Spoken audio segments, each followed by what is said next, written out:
हाम्रो चाहिँ सुरुमा साथीको थ्रुबाट भेट भएको थियो अनि त्यस पछाडि नर्मली गफ गरेर अनि भेटौँ भनेर हामीले भेटेर अनि कुराकानी अगाडि बढेको थियो। सुरुमा फेसबुकमा फोटो हेरेँ खास चाहिँ लागेन सुरुमा त त्यस पछाडि त्यही दिन भेट्न आयो कस्तो चाहिँ रहेछ भनेर अनि त्यही दिनै यसो हेर्ने बित्तिकै त आफै कति चाहिँ रहने भनेर सुरुको वातावरण प्रेम गरेँ।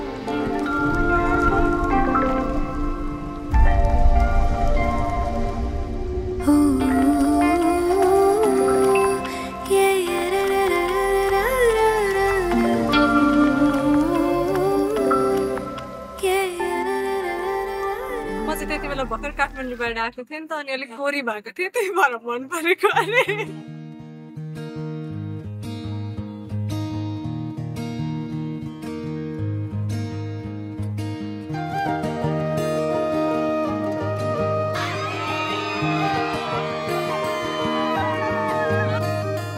यो मायालाई मै लान्छु चोरेर एक्साइटमेन्ट प्लस नर्भस पनि अलिअलि डर पनि लागिरहेको छ। अब नयाँ लाइफ स्टार्ट हुन गइरहेको छ अनि धेरै रेस्पोन्सिबिलिटीहरू पनि आउँदैछ।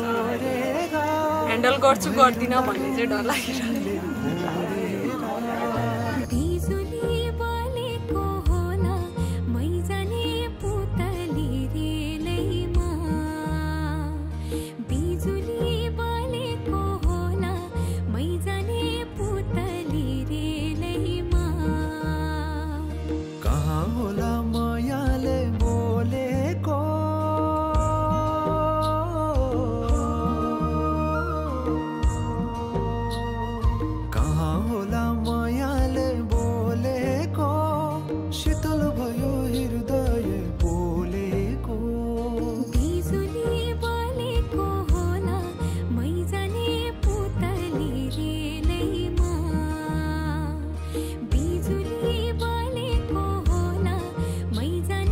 कङ्ग्रेचुलेसन कसरी यो जर्नी सुरु भएको छ एकदमै भन्ने पनि छ अनि I am so happy for both of them. Congratulation for bless you both. खुसी पनि लागिरहेको छ न्यू जर्नी सुरु भयो उसको तर नराम्रो पनि लागिरहेको छ किनकि बच्चैदेखि अब उसँग खेलेर भनेर यत्रो भएको नराम्रो पनि लाग्दैन। स्टोरी चाहिँ एकदमै फन्नी छ।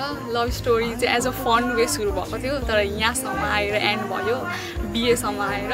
लभ स्टोरी चाहिँ कसरी सुरु भएको थियो भन्दाखेरि चाहिँ उसले चाहिँ एउटा प्याजेन्टमा गएको थियो त्यहाँ उसले जितेर आएको थिए अनि त्यसपछि कीर्तन हुन्थ्यो हाम्रो यहाँ यतातिर चाहिँ कीर्तन हुन्छ अनि त्यहाँनिर चाहिँ सम्मान गर्नुको लागि दिदीलाई बोलाउनु भएको थियो अनि हामीहरू त्यहाँ गयौँ अनि त्यहाँनिर चाहिँ सुरु भएको थिएन अनि अल्छी लागेर त्यहाँ छेउमा चाहिँ उसको साथीको घर थियो अनि उसले जाउँ न त बोयफ्रेन्ड खोज्नको लागि भनेर त्यसरी उसको साथीको घर गएको हो अनि त्यहाँनिर बोयफ्रेन्ड खोज्दै भनेर त्यसरी सुरु भएको अनि चटपटे दोकानमा गएर लभ स्टोरी सुरु भयो अनि अहिले बिएसम्म आइपुगेको थियो।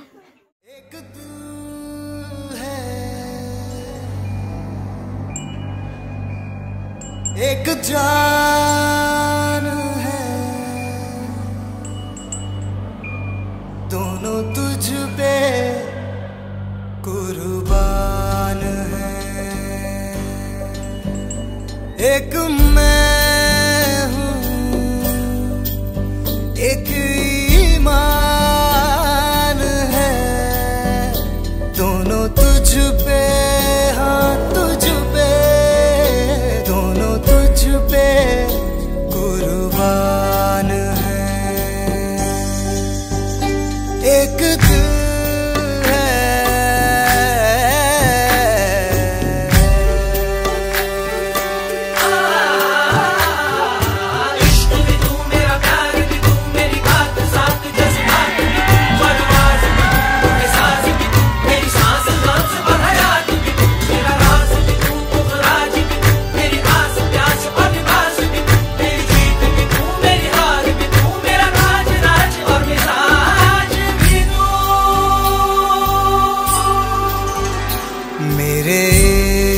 के हर मकाम में हर सुबह में हर शाम में एक रुतबा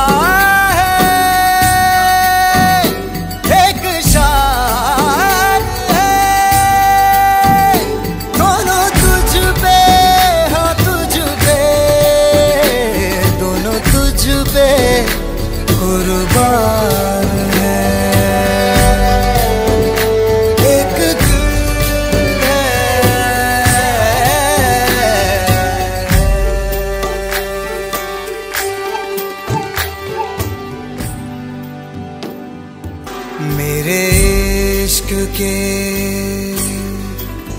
हर मकाम में, हर सुबह में, हर शाम में एक रुतबा है, एक शान है। दोनों तुझ पे, हाँ तुझ पे, दोनों तुझ पे कुर्बान है। एक दिल है।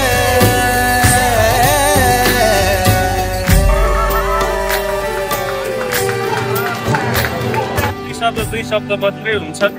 मेरा सालीहरूले ट्युसन नलिने, मेरा ससुरालीबाट केही नलिने, म मेरा दुई शब्दका वचन मात्रै दिन चाहन्छु कि हजुरहरूको छोरी, हजुरहरूको दिदी, बहिनी, जे जस्तो नाता लागेको मैले मेरो बेहुली लिएर गएको छु। मेरो वचन छ, वचन दिनेछु कि उसलाई म सदैव खुसी राख्नेछु।